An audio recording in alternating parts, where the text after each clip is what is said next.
क्या आपको भी बैक पेन बार बार हो जाता है? बार बार आपका बैक पेन कुछ मंथ्स बाद बढ़ जाता है या अचानक से सडन बैक पेन हो जाता है? Hi, I am doctor Harshita. I am a physiotherapist और आज की वीडियो में मैं बात करने वाली हूँ क्या प्रिकॉशंस लेने चाहिए अगर आपको बैक पेन है तो। मैं कुछ लाइफस्टाइल हैबिट्स के बारे में बात करूँगी जो बैक पेन से रिलेटेड है। तो इस वीडियो को एंड तक देखिए और जानिए क्या लाइफस्टाइल हैबिट्स आप प्रैक्टिस कर रहे हो जिसकी वजह से आपका बैक पेन बढ़ जाता है, ताकि आप उन चीज़ों को चेंजेस में लेके आ पाओ। So let's start this video.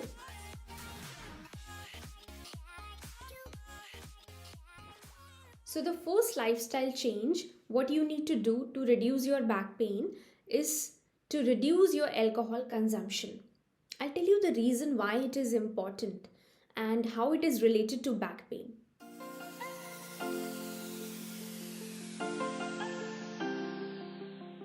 Disc में 60 to 80% वाटर होता है, अदर न्यूट्रिएंट्स भी होते हैं, ऑक्सीजन भी होता है।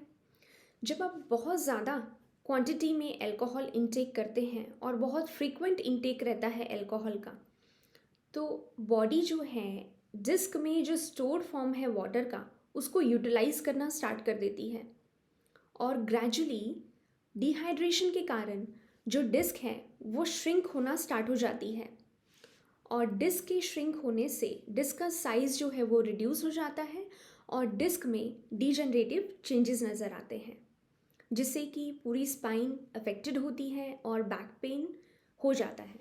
So the next lifestyle habit what you need to change is about smoking.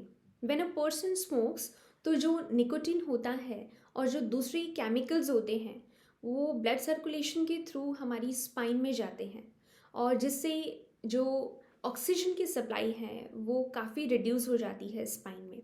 आसपास जो नर्व्स होती हैं वहाँ पे ऑक्सीजन की सप्लाई इतनी नहीं होती और ये पूरी स्पाइन को बहुत बैडली अफेक्टेड करता है smoking.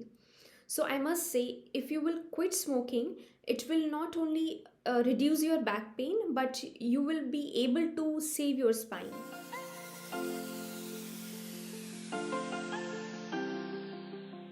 Next important thing is sleeping position. A good sleeping posture is very much important. Pillows को आप किस तरीके से यूज़ करते हो, आपका स्लीपिंग पोजीशन क्या रहता है, ये सब चीज़ें बहुत मायने रखता है। I have already made a detailed video about different sleeping position. If you have back pain, please watch that video and find out which sleeping posture is good for you. Next important thing which needs attention is your mattress. See, अगर आपको back pain है तो आपका mattress बहुत important है। वो बहुत ज़्यादा हार्ड भी नहीं होना चाहिए और बहुत ज़्यादा सॉफ्ट भी नहीं होना चाहिए। बहुत ज़्यादा हार्ड होने से मैट्रेस आपके जॉइंट्स पे प्रेशर आएगा और बहुत ज़्यादा सॉफ्ट होने से जो स्पाइन का कर्व है वो डेविएट होना स्टार्ट हो जाता है, क्योंकि बॉडी जो है it sags down in the mattress.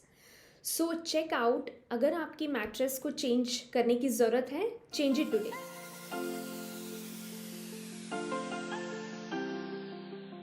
Now a very important thing which everybody need to be cautious about is taking care of spine in early morning hours.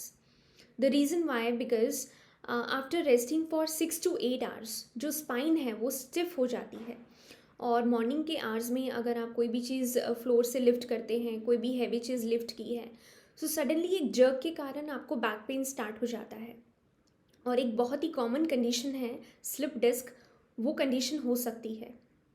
So to avoid that आपको morning hours में कुछ changes करने हैं। So there are few things in the morning which you can do.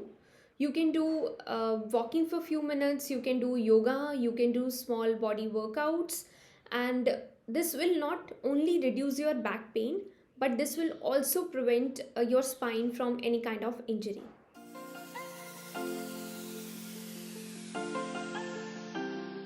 Now if you have back pain, you need to consider few things while sitting. First, you're not advised to travel in public transport on daily basis. The reason being why, जो vibrations हैं और shaking के कारण buses में आपका जो disc bulge की problem है स्पेशली वो एग्रीवेट हो जाती है, जिसके कारण आपका जो पेन है वो बढ़ सकता है। सेकेंड, आपको जो सिटिंग पोस्चर है वो ध्यान में रखना है। आपका जो स्पाइन का एंगल है, आपकी बैक रेस्ट का जो एंगल है, उससे बहुत ज़्यादा गैप नहीं होना चाहिए। एक प्रॉपर सपोर्ट लेके स्पाइन में तभी आपको बैठना है। आपको बहुत ज़्यादा आगे फॉरवर्ड होके या बहुत ज़्यादा पीछे स्लाउच होके नहीं बैठना है। In case you have to travel, तो आपको प्रॉपर पिलो का सपोर्ट लेके तभी आप ट्रैवल करिए। Now if you have already back pain, it is advised not to use normal chair. Please use ergonomic chair. Secondly, use proper pillow support and then sit in front of computer and then you can work and take like proper breaks in between and then work. Don't sit for long hours at a stretch. I have already compiled ergonomic topic in detail in my previous video. I'll be sharing the link in description box. Please watch that video. Next important thing is body weight. अगर आपका body weight बढ़ रहा है, so it is important कि आप उसको monitor करें।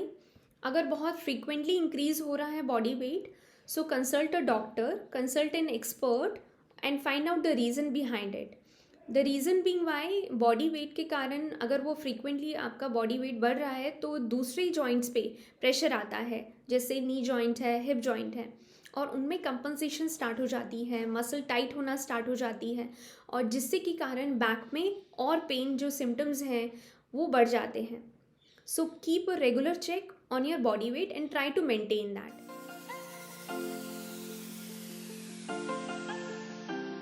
Last thing which you should never ignore are your footwears. So there are chances those person who are having some kind of heel pain, they might develop some kind of back pain in the future. So I will advise, please change your footwear frequently, and if you are using them for a long time, please change them. Or you can also replace your footwears with a good pair of sport shoes. Also it is advised, please do not wear heels if you have back pain, heel pain or any kind of knee pain, especially to the females. Why? Because ये जो आपकी काफ की muscles होती हैं वो tight हो जाती हैं हील से, और आपके जो सिम्टम्स हैं बैक पेन के, हील पेन के या फिर नी पेन के, वो एग्रीवेट होना स्टार्ट हो जाते हैं। I hope this information was helpful. इस वीडियो को ज़्यादा से ज़्यादा लोगों को शेयर कीजिए ताकि उनको पता लगे बैक पेन के कारण जो उनको लाइफस्टाइल चेंजेस करने चाहिए वो कैसे करने चाहिए और वो कैसे इम्पॉर्टेंट है। Please do subscribe this channel for more video updates. Thank you.